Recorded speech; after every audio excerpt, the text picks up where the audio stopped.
What's going on, ladies and gentlemen? I'm Kyle Carroll here on Carroll's Corner MMA podcast. I'm live with Ross Richardson, Bellator fighter. Big win at Bellator 194. Thank you for joining me, Ross. I'm glad to be here. Thank you for having me. So big win on the big stage, your first professional fight. Tell us a little bit about it and how it feels to get that kind of win. So honestly, absolutely, this was the biggest stage by far of my career. It was really cool just to be dealing with a lot of people who I've seen previously only on TV before. Now to be in person, being in the back warming up with other pros that I've, like I said, seen on TV like for years that I've looked up to before I even started training. It was just very surreal. It was awesome. Also, shout out to all the fans that came. I had a lot of people there. It was great hearing people cheers from all different directions. Honestly, I'm just glad to put my team out there on a pro stage. Yeah, tell us a little bit about some of the big name, I guess, celebrity fighters that you met. I saw you met Wanderlei Silva, which is pretty sweet. Tell us about some of the fighters you met. No, absolutely. It was cool just walking around during weigh-ins and stuff. We saw Hoist Gracie there as well. Big Country was walking around, Matt Mitrione. I was hanging out right next to Liam McGeary. Just a lot of all really cool people that they're just very talented fighters, and just being around that caliber of fighter was just very awesome. Being like included in that, you know what I'm saying? Because like I said, I've been waiting just to prove that my team and all of us can hang on a professional stage at a professional level, and just being there finally was just the best feeling for sure. Now, leading up to your fight, right before you got in the cage, clearly the biggest stage you've ever fought on in your career. What was it like coming out to the ring or the cage, excuse me, and kind of just climbing in there for the first time and seeing the massive amount of people like around? So I would say, what's up, bro? B52 is here. Brandon B52 Medina. What's going on, Brandon? Nothing much, chilling, just finish some homework. Homework, man. Same stuff. But honestly, it was a lot of fun. I mean, it was definitely different because that was the first time where like I walked out by myself and my corner was like already at the corner or whatever. Like it was weird. And usually like they come out with me and we just walk up to the cage. But when I walked out there, I just saw like hands everywhere, people flying, everyone had their phones out. Like there was so many people like just screaming that I couldn't even tell like where my section was. And then we walked up, I got into the cage and like it was just awesome. It felt good. Like sometimes like I don't know, I feel like certain cages are a little bit slippery, but it just felt like the perfect amount of grip. It just felt great. I was so excited to finally unleash. Now, let's talk about your fight a little bit. Right away, it kind of went viral. Ron Leone comes flying out like a leapfrog Wolverine mixture. Who the hell knows what that was? What was going through your mind when that happened? Exactly what you just said. Who the hell knows? In my head, I had no clue what was going on. I just thought like, let me cover up, protect my face just in case he tries to swing something crazy at me. But I did not expect that whatsoever. I had no clue what was happening. So I just, like I said, protected myself. And then we ended up scrambling to the bottom. I took control of top, and then we went from there. And then I'm listening on the TV, and Chael Sonnen's lost for words. Everyone's a little lost for words for what Ron Leone did, but to be honest, I thought you did a pretty good job kind of just shucking them off to the side and then gaining top control. Once you threw them to the side and you got on top, what was your mentality from there on out? So absolutely. So I honestly was just executing the game plan that was given to me, by my coaches around me.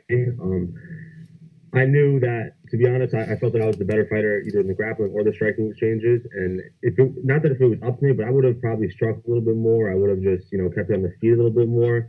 But then my coach gave me a smart tactical game plan, which would be to, keep it close, use your elbows, use your control. And that's absolutely what I did. So I was able to take my opponent out tactically the way I should and not just, go based off of what I think I want to do. But honestly, I felt great. Like I said, I just kept top control. I would have liked to pass sooner if I could, but then once I started landing some elbows, I felt like I was doing some damage. I felt like I was going in the right direction. I was being kind of patient because I knew for 100% sure that my gas was going to be better too. I felt him breathing heavier in the first round, so I decided to just keep going. And probably second round, I'll end up getting the finish. And that's exactly what happened. Now, you're mentioning landing elbows. This is your first professional fight as an amateur. Elbows aren't allowed. Knees to the head aren't allowed. Was there any like a point where you're like, I can use my elbows. Let me start using them. See what I can do with them.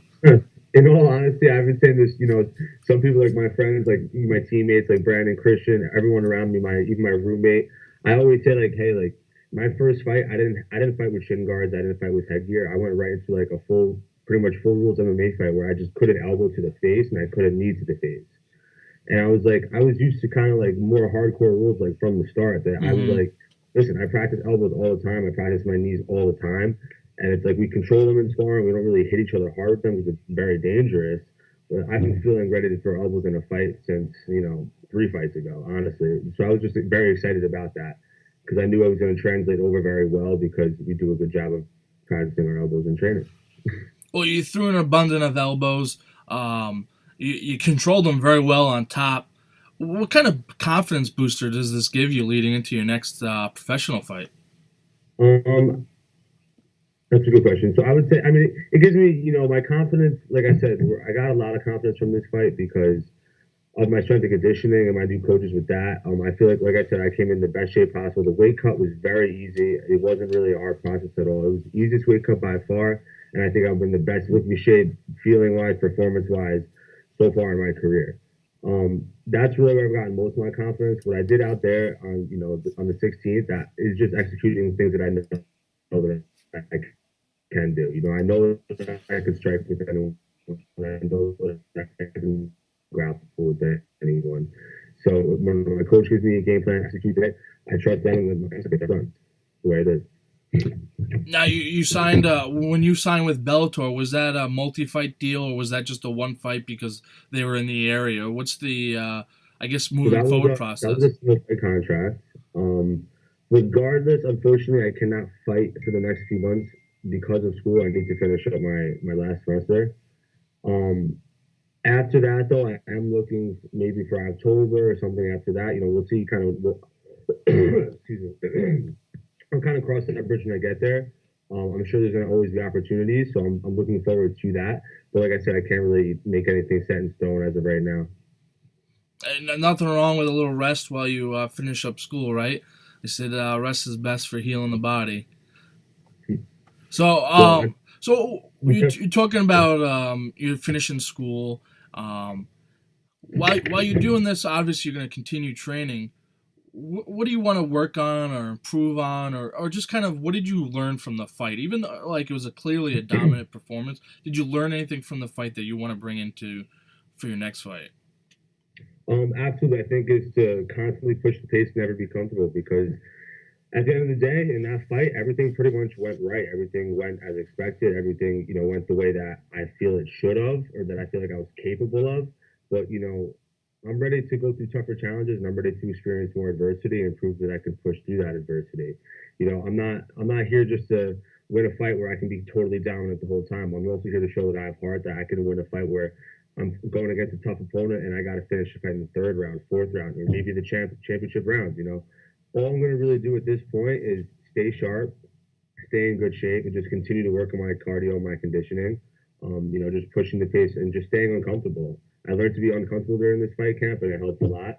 So I'm just going to, keep doing what I'm doing now. Excellent. Now, do you got any crazy stories from your time at Bellator for the weekend? I know you were there for a couple days leading up because of media.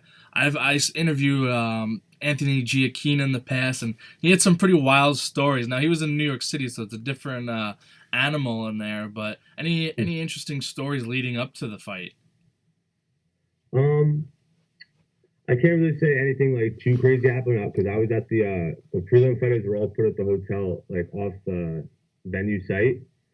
So we were kind of what's it called? Just in a different area for most of the time. I was kind of laying low up to the weigh-in point. Um, Honestly, besides that, I mean, it was just cool meeting a whole bunch of different people that I've never, had the chance to talk to before in person. Um, that's really all I could say for that. Now, when you meet these other fighters and these big name fighters, and I guess other guys in the similar position as you, just starting their career, are people talking about, hey, let's go cross train, let's meet up in a future and work out together? Does that happen at all? I think absolutely. I think a lot of people, different teams meet other teams and they affiliate with each other. They train together sometimes. Now, it's not something that I think should always be done. especially if you think that one camp might fight another camp in the future. But if there's good friends or there's some type of relationship there that you can train together and trust each other, that you can get good work in, then yeah, absolutely, I don't think it's a bad idea at all. And now you fought Ron Leone at 155. Do you plan on continuing to fight at 155, or is possible drop to 145? What's your thoughts on weight class? So as I said, that it was the easiest weight cut that I've ever had. It's by no means like a breeze to go through. 145 is definitely not in the cards for me. I'm definitely, 155 is a perfect weight for me. It's a decent weight cut. I feel strong at that weight. I don't feel like I get out muscled at that weight. I feel like I'm a good size 155er. I fought at 170 in the past as well. I could also say that I'm most likely not going to be fighting at that weight either. I think 155 is where I'm ready to stand, ready to take over. I feel very healthy at that weight, and that's probably where my future is going to be. Now, I'm assuming that they know your Bellator, that is, knows you're finishing school, that you're in the local area of the New York tri-state area. Did they mention at all? Now, like you said, it's only a one fight deal, but like, hey, we're gonna. You sold almost 200 tickets to the fight. Yeah, They love that. Did they absolutely. mention, hey, we're gonna give you a call when we're back in town, so keep your phone on? No, absolutely. I mean, my coach has already been talking to them. He's been talking to them about what's it called, October. I think there's going to be an event at MSG in October. Oh, Uh, okay. so if something like that's happening, I think we're going to be able to get two fighters in there, whether it's going to be me or my teammates. I can't say yet, but I'm very excited for that, regardless of who it is. Also, I got to give a shout out to one of my teammates, Brandon, is making his professional debut, and then Christian is also fighting on the same card for his second pro fight. And my other teammate's professional debut, Luis Gonzalez, as well. They're fighting for Reality in Mohegan Sun, actually. What was the date, bro? May 4th. May 4th. May 4th, reality fighting in Mohegan Sun. Yes, sir. So that's going to be a lot of fun.